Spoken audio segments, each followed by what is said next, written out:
वेळ आम्हाला माफ करा.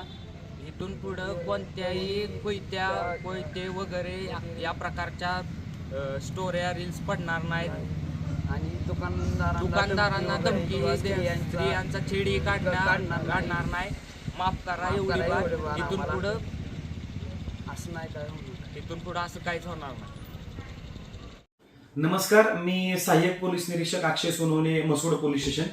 मसोड पोलीस स्टेशन गुन्हा रजिस्टर नंबर 362/25 भारतीय शस्त्र अधिनियम कलम 425 आणि BNS कायद्याप्रमाणे मसोड पोलीस ठाण्यामध्ये गुन्हा दाखल झालेला आहे. या गुन्ह्याची थोडक्यात माहिती अशी की काल आम्हाला गोपनीय बातमीदारामार्फत माहिती मिळाली की काही मुलांनी सोशल मीडियावर हत्यारांचे व्हिडिओ काही मूवीज मधल्या नायक नाही खलनायक हो मी अशा पद्धतीच्या आशयाच्या गाण्यांनी अपलोड केलेले होते. आणि या माहितीच्या इन्फॉर्मेशनवर आम्ही आणि स्टाफसह या आरोपींकडे विचारपूस करण्याकरता तसेच अधिक माहिती घेण्याकरता गेलो असता हे आरोपी पळसवडे या ठिकाणी असल्याची माहिती मिळाली. आणि तिथं पोहोचल्यानंतर लक्षात आलं की त्यांना की आम्ही त्यांच्याकडे आलोय, त्यामुळे ते तिथून पळून गेले आणि त्यानंतर त्यांचा पाठलाग करून आम्ही त्यांना मसवडला पकडलं. आणि ज्यावेळेस आम्ही त्यांना ताब्यात घेतलं त्यावेळेस त्यांचं मिळालेलं वाहन आणि त्यांची अंगझडती घेतली त्यावेळेस लक्षात आलं की त्यांच्याकडे आम्हाला घातक हत्यारे मिळून आली. आणि त्याचबरोबर अधिक धक्कादायक माहिती अशी मिळाली की ही जी संपूर्ण मुलं आहेत यांनी एक गरुड गँग नावाची एक गँग स्थापन केलेली आहे. याच्यामध्ये त्यांनी कॉलेजमधल्या त्याचबरोबर शाळेमधल्या मुलांना या गँगमध्ये सहभागी केलेला आहे आणि त्यांच्या गुन्हेगारी ऍक्टिव्हिटीज चालू झालेल्या होत्या.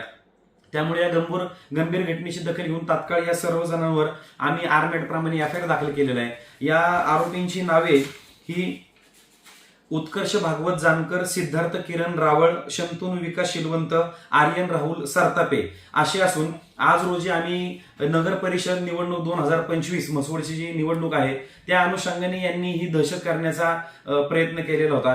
त्यामुळे आमच्या वरिष्ठ पोलीस अधिकारी यांच्या सूचनेप्रमाणे आम्ही ही एक प्रतिबंधात्मक कारवाई किंवा या दहशतीचा बिमोड व्हावा म्हणून त्यांना या गुन्ह्याच्या आज पंचनाम्यासाठी आम्ही मसवड शहरामधून घेऊन गेलेलो होतो, ज्या ठिकाणी यांना आम्ही रंगे हात पकडलेलं होतं. त्याचबरोबर या घटनेच्या वेळेस त्यांनी त्यांच्याकडे जे हत्यारे तेही एका ठिकाणी नदीमध्ये फेकून देण्याचा प्रयत्न केला होता. तर त्याही संपूर्ण स्पॉटची आज रोजी आम्ही आमच्या स्टाफसह पाहणी केलेली आहे. सदरची कारवाई ही सातारा जिल्हा पोलीस अधीक्षक Shri Tushar Doshi sir, upper police अधीक्षक Vaishali Kadukar madam, DYSP Shri Ranjit Sawant sir यांच्या मार्गदर्शनाखाली आम्ही स्वतः, त्याचबरोबर आमच्या पोलीस स्टेशनचे PSI वाघमोडे, त्याचबरोबर DBचे अंमलदार नवनाथ शिरकुळे, अभिजित भादुले, त्याचबरोबर मैना हंगे, रुपाली फडतरे, अमर नारनवर, त्याचबरोबर आमचा DBचा इतर स्टाफ अशा सर्वजणांनी केले. या कारवाई करता आमचे पोलीस मित्र, त्याचबरोबर पोलीस पाटील आणि आमचे होमगार्ड मित्र यांनी सुद्धा याच्यामध्ये यांनी आम्हाला या कारवाई करता सहकार्य केलेले आहे. या माध्यमातून मी सर्व जनतेला आवाहन करू इच्छितो की आगामी 2 तारखेला असणाऱ्या नगर परिषद निवडणूक मसवड अनुषंगाने कोणीही अशा पद्धतीची दहशत करण्याचा प्रयत्न केला तर त्यांच्यावर आम्ही सक्त कारवाई करणार आहोत. त्याचबरोबर मी सर्व पालकांना, नागरिकांना विनंती करतो की आपली मुली कुठे जातात किंवा ती कोणत्या मुलांच्या संपर्कामध्ये आहेत याची सुद्धा आपण खात्री करावी. कारण ह्या सर्व आरोपींकडे आपल्याला बघितल्यानंतर लक्षात येते की यांचं वय अत्यंत कमी आहे. यांनी त्यांच्या पूर्ण मानेवर गरुड गँगचे टॅटू काढलेले आहेत. तर अशा पद्धतीचं वर्तन तुमच्या मुलांचं असेल तर तुम्ही वेळेस त्याच्याकडे लक्ष देणं गरजेचं आहे. आणि एकदा क्रिमिनल रेकॉर्ड तुमचं तयार झालं की त्यानंतर पुन्हा तुमच्या करिअरला सुद्धा याच्यामधून प्रॉब्लेम होऊ शकतो. त्याचबरोबर मी सर्व तरुण पिढीला सांगू शकतो की कुणीही अशा पद्धतीचे दहशतीचे व्हिडिओ सोशल मीडियावर कृपया व्हायरल करू नये. हा गुन्हा आहे. अशा पद्धतीचा हा आर्मेटचा गुन्हा आम्ही दाखल केलेला आहे. याचा आधी पुढील तपास मैना हंगे मॅडम करीत आहेत. धन्यवाद.